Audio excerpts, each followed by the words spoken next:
once again. Good afternoon to all of you. Yesterday we have discussed some topics of chapter 3. Okay, and today we are going to start the rest topics. Okay, so I am going to share the screen.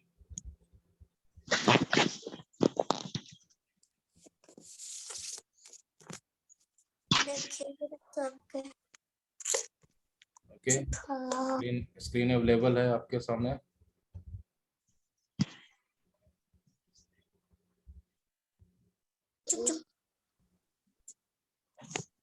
कुछ और student जुड़ रहे हैं, उसके बाद हम लोग start करते हैं.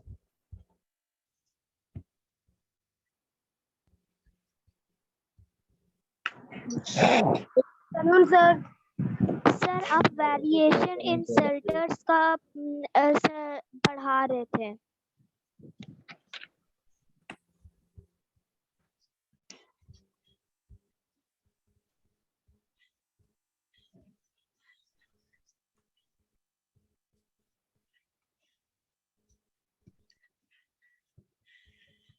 Okay, students. Today, shall we start this chapter again? दोबारा स्टार्ट करते हैं क्योंकि कल वीडियो भी ठीक से नहीं बना था और क्लास बार बार डिस्कनेक्ट हो जा रहा था. आज हम लोग इसको दोबारा से स्टार्ट करते हैं, रीस्टार्ट करते हैं. Okay, so let's start chapter number 3, that is variation in shelter. Okay, chapter number 3, variation in shelter.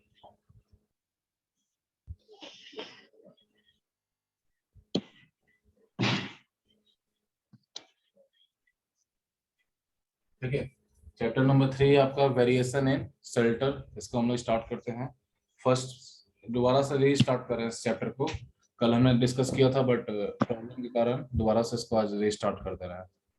चलिए, लेसन जो ज्वाइन करेंगे उनको बीच में ज्वाइन करवाते रहेंगे. इसको देखते हैं. देखिएगा पीडीएफ आपके सामने है. बुक अपने पास रखिएगा. जहाँ पे अंडरलाइन करने के लिए बोलेंगे उसको अंडरलाइन कर लीजिएगा. क्लियर है? पेंसिल अपने हाथ में रखिएगा. चलिए, listen. Look at the pictures of Bhimbetka rock shelter of Madhya Pradesh. देखिए यहाँ कुछ पिक्चर्स दिया हुआ है. ये पिक्चर्स देख रहे हैं सामने. ये दो पिक्चर आपके सामने दिया हुआ है. भीमबेटका का ये पिक्चर है. कहाँ का है? भीमबेटका एक जगह है मध्य प्रदेश में. भीमबेटका एक जगह है मध्य प्रदेश में. कहाँ? मध्य प्रदेश में, एमपी में. इन शॉर्ट एमपी हम इसको बोलेंगे. भीमबेटका का रॉक शेल्टर्स का ये पिक्चर है. ठीक है, रॉक शेल्टर्स मतलब ऐसे शेल्टर्स जो कि पत्थरों के बीच में बने हुए हों. ठीक है, रॉक शेल्टर्स का मतलब ऐसे शेल्टर्स मतलब ऐसा वो जगह जहाँ पे हम लोग रहते हैं. ऐसे शेल्टर्स जो कि पत्थरों के बीच में बने हुए हैं. देखिए यहाँ क्या कह रहा है. They are the ancient stone age rock shelter with painting. ये जो रॉक शेल्टर आपको दिख रहा है, ये दोनों जो रॉक शेल्टर का इमेज आपको दिख रहा है, इसके जैसे और भी बहुत सारे रॉक शेल्टर हैं बट जो दिख रहा है उसको देखिए. ये जो रॉक शेल्टर हैं ये एंशिएंट स्टोन एज के रॉक शेल्टर है. किसके? Ancient stone as. ठीक है, ये जो रॉक शेल्टर आपको दिख रहा है ये एंशिएंट स्टोन एज का रॉक शेल्टर है जिसपे की पेंटिंग भी बना हुआ मौजूद है. यहाँ आपको नहीं दिख रहा बट अगर आप पर्टिकुलर इस जगह पे कभी घूमने जाइएगा तो आप देख सकते हैं. क्लियर है? अब एंशिएंट स्टोन एज क्या होता है? स्टोन एज क्या होता है? सबसे पहले स्टोन एज समझेंगे. स्टोन एज एक नया टर्म आपके लिए आया है. इसके ऊपर डिटेल में आप लोग क्लास 6 में जाकर पढ़िएगा बट थोड़ा बहुत मैं यहाँ पे आपको बता देता हूँ. Stone age refers to that time when we use the tools which made by rocks. ठीक है, वो स्टोन एज ऐसा समय था जब हम लोग टूल्स का इस्तेमाल करते थे. किससे बने हुए टूल्स का इस्तेमाल करते थे? पत्थरों से बने हुए टूल्स का. ऐसा समय जब हम पत्थरों से बने हुए टूल्स का इस्तेमाल करते थे, यूज करते थे, उस टाइम को हम लोग स्टोन एज कहते हैं. क्लियर है? उस टाइम को हम लोग क्या करते हैं? स्टोन एज कहते हैं. क्लियर है? जब आप क्लास 6 में जाइएगा तो आप पढ़िएगा. इसमें इसका 3 टाइप है. Palaeolithic stone age, Mesolithic stone age और नियोलिथिक स्टोन एज. जब आप लोग क्लास 6 में जाइएगा ना तो इसके बारे में डिटेल में पढ़िएगा बट यहाँ पे सिर्फ इतना जान लीजिए कि स्टोन एज किसे कहते हैं. वहां भी आपको यही चीज बताया जाएगा. यहाँ पे हम बता दे रहे हैं कि स्टोन एज ऐसा समय था जब हम लोग स्टोन से बने हुए टूल्स का इस्तेमाल करते थे। It means stone age refers to the time in which we use the tools which made by the stones। Clear है? चलिए आगे देखते हैं। These permanent settlement are over 9,000 year old. ये जो आपको सेटलमेंट दिख रहा है ना, ये जो शेल्टर दिख रहा है, ये लगभग 9,000 ईयर्स ओल्ड है। ठीक है, 9,000 साल पुराना। ये जो सेटलमेंट आपको भीमबेटका का सेटलमेंट जो दिख रहा है, ये लगभग 9,000 ईयर्स अगो का है। 9,000 साल पुराना ये सेटलमेंट है। They are 700 in number and have around 400 painting. इनका जो टोटल नंबर है इन शेल्टर्स का, इनका टोटल नंबर 700 है। कितना है? 700। और लगभग 400 पेंटिंग्स बने हुए हैं इन 700 शेल्टर्स पे। ये जो 700 शेल्टर नंबर में है, इन पे लगभग 400 पेंटिंग्स बने हुए हैं। They give us a lot of information about the life, tool and implement of the early man. क्या क्या कह रहा है कि ये जो, जब आप इसको स्टडी कीजिएगा, जब भीमबेटका में बने हुए रॉक शेल्टर के जब कभी घूमने जाएगा, तो इससे आपको पता चलेगा किसके बारे में? अर्ली मैन के लाइफ के बारे में। अर्ली मैन जो हमारे धरती पे, हमारे अर्थ पे, वो पहले ह्यूमन पहला लाइफ था जो कि इस रूप में आया था, अर्ली मैन के नाम से जिसको हम लोग जानते हैं। उनकी लाइफ के बारे में पता चलेगा। वो लोग टूल्स किस तरह का यूज करते हैं उसके बारे में पता चलेगा। ठीक है, इनको स्टडी करने के बाद, इसको देखने के बाद हम लोग ये चीज पता कर सकते हैं कि उस समय के लोगों का लाइफस्टाइल कैसा होता था, उस समय के लोग किस तरह के टूल्स का यूज करते थे for their survival। The discovery of these cave has linked us to prehistoric man। देखिए एक और वर्ड आ गया कि जब आप इसका स्टडी करेंगे, या जो इसका डिस्कवरी है इस इन सब केव्स का, इसके आधार पर इससे हमें क्या पता चलता है? प्री हिस्टोरिक मैन के बारे में पता चलता है, प्री हिस्टोरिक मैन्स के बारे में। ठीक है, प्री हिस्टोरिक मैन कौन होते हैं? अब इसमें आपको प्री हिस्ट्री समझना पड़ेगा, प्री हिस्ट्री किसे कहते हैं, तब आप लोग प्री हिस्टोरिक मैन के बारे में जान सकते हैं। प्री आप लोग जब क्लास 6 में जाइएगा तो वहां पे आपको इसको पढ़ाया जाएगा कि 3 पार्ट, जो हमारा पास्ट है वो 3 पार्ट में बटा हुआ है। पास्ट मतलब बीता हुआ समय। हमारा बीता हुआ समय है, ध्यान दीजिएगा। क्लास 5 स्टूडेंट्स आप लोग ध्यान दीजिएगा, क्योंकि 5 से 6 में जब आप जाइएगा तो आपको बहुत सारा डिफरेंसेस मिलेगा एसएसटी का सिलेबस में। सो थोड़ा बहुत यहाँ पे अपने आप को जोड़िए, क्या पढ़ना आपको आगे जाके। अभी मैंने आपको बताया कि नेक्स्ट ईयर आप लोग स्टोन एज के बारे में पढ़िएगा। इसके बाद यहाँ देखिए pre historic man. Pre historic man में हमें सबसे पहले जानना पड़ेगा प्री हिस्टोरिक टाइम किसे कहते हैं। तो देखिए पास्ट जो हमारा बीता हुआ समय है उसको 3 पार्ट में बांटा गया है। ठीक है, प्री हिस्ट्री, प्रो हिस्ट्री और हिस्ट्री। ये आप लोग अगले साल जाके पढ़िएगा। तो प्री हिस्ट्री वैसा टाइम था जब हम लोग, कोई प्रॉब्लम रंजन कुमार है। किसका अनम्यूटेड है? म्यूट कीजिए अपने आप को, नहीं तो यहाँ से हम सबको म्यूट कर देंगे। अपने आप को म्यूट करके रखिए, जब जरूरत होगा तो म्यूट कीजिएगा। तो ये ऐसा टाइम था जब हम लोग जब हम लोग लिखना नहीं जानते थे। प्री हिस्ट्री उस समय को कहते हैं जब हम लोग लिखना नहीं जानते, मतलब लिखना हम लोग को नहीं आता था। क्लियर है? इजंट अमेजिंग, क्या बोल रहा है? Isn't amazing, isn't it amazing. ऐसा देख के आपको मतलब अमेजिंग नहीं लग रहा कि क्या चीज, एक नया चीज हम लोग को देखने को मिल रहा है। हम लोग बात कर रहे हैं शेल्टर्स का, और हम लोग यहाँ गुफाओं की बात कर रहे हैं। आगे जाके पढ़ेंगे हम लोग केव्स के बारे में। देखिए यहाँ पे नेक्स्ट टॉपिक जो है उसको देखते हैं, history of houses. History of houses, यहाँ देखिएगा क्या है। Caves were the earliest form of shelter for man. जो केव्स का मतलब जानते हैं आप सभी लोग, गुफा होता है। गुफा जो होता था, केव्स जो होता था, उसको अर्लीस्ट फॉर्म ऑफ शेल्टर के रूप में जाना जाता है लोगों के लिए। When the early man gave up hunting and food gathering he became food producer. क्या कह रहा है कि जब अर्ली मैन ने, देखिए जो अर्ली मैन होते थे स्टार्टिंग में हंटिंग करके फूड गैदरिंग करके अपने लिए फूड का अरेंजमेंट करते थे। क्लियर है? सबसे पहले अर्ली मैन जो वो शिकार करके और खाना इकट्ठा करके, मतलब खाना इकट्ठा क्या, खाना कहीं बना हुआ थोड़ी ना रहता था, जो उसको इकट्ठा करते थे। पेड़ों के फल, जंगली पेड़ों के फल वो लोग तोड़ते थे और उसको खाते थे। क्लियर है?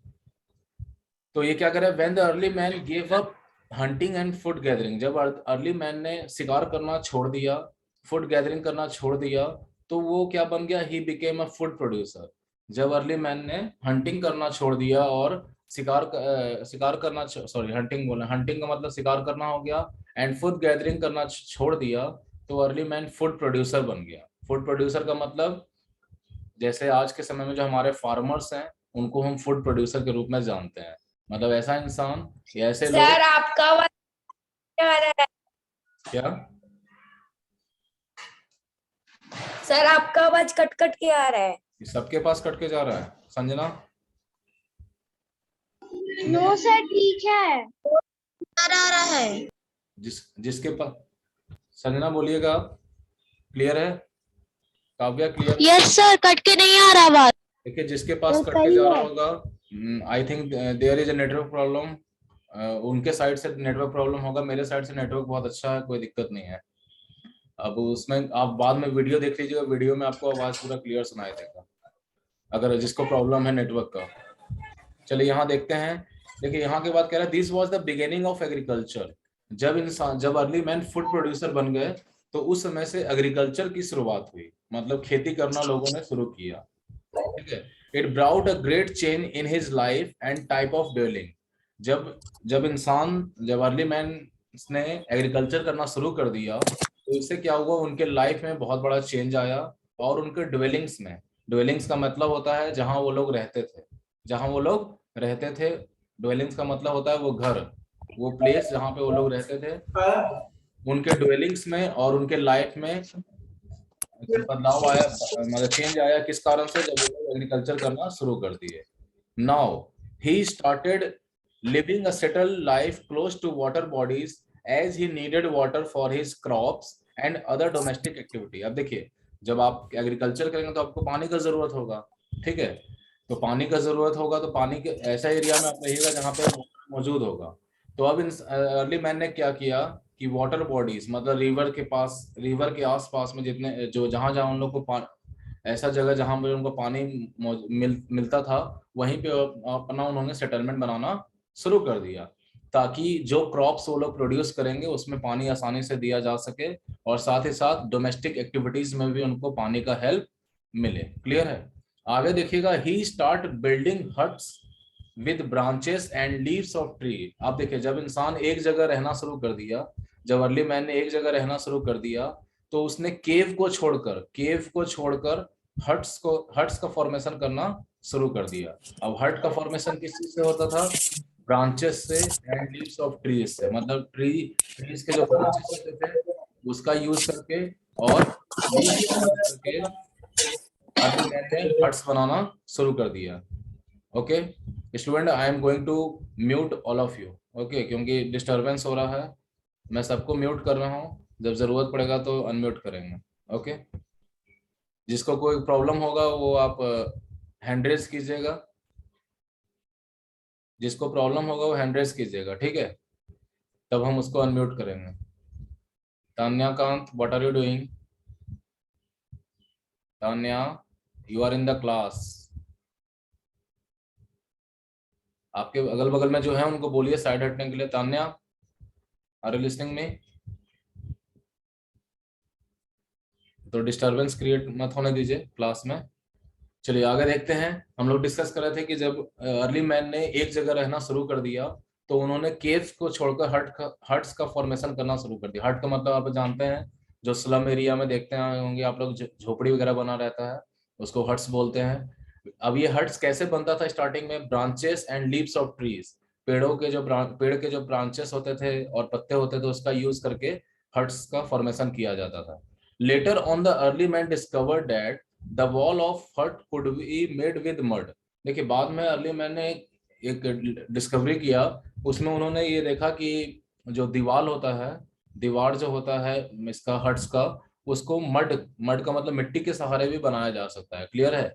This type of huts are still found in village. आज भी आप गाँव में जाइएगा, अपने अपने गाँव में अगर घूमने जाइएगा या जाते होंगे तो देखते होंगे बहुत सारे हट्स का जो दीवार जो होता है वो मिट्टी का बना होता है। क्लियर है? आगे देखिए, we have come a long way from the time when huts were the only type of shelter। क्या कह रहा है कि आज हम लोग बहुत लंबा समय गुजार चुके हैं जब केवल हम लोग सिर्फ हट्स को देखते थे एक शेल्टर के रूप में। जब हमारे पास केवल हट्स हुआ करते थे शेल्टर के रूप में, तब से लेके आज तक का जो समय है इसमें बहुत लंबा गैप हो चुका है। ठीक है, बहुत लंबा समय हमने गुजार लिया है। आज आपको हट्स के अलावा अलग अलग टाइप्स के, अलग अलग डिजाइन के हाउसेस देखने को मिलते हैं। आज आप कहीं भी जाइएगा तो आपको सिर्फ झोपड़ियां देखने को नहीं मिलेंगी। आपको क्या होगा, देखिए, today we have different types, size and design of houses in different part of India. आज आप डिफरेंट पार्ट ऑफ इंडिया का मतलब भारत के किसी भी हिस्से में आप चले जाइएगा तो आपको अलग अलग टाइप्स के, अलग अलग साइज के, अलग अलग डिजाइन के हाउसेस देखने को मिलेंगे। क्योंकि हम लोग ये पढ़ रहे, ये चैप्टर का नाम ही है वेरिएशन इन शेल्टर। तो अब देखिए वेरिएशंस के बारे में अब यहाँ बताया जा रहा है कि किस तरह का वेरिएशन पाया जाता है अलग अलग एरिया में, अलग अलग टाइप के हाउस क्यों बनते हैं, ये सब के बारे में यहाँ डिस्कस किया जाता है। This regional variation in houses arises from differences in landform. देखिए क्या कह रहा है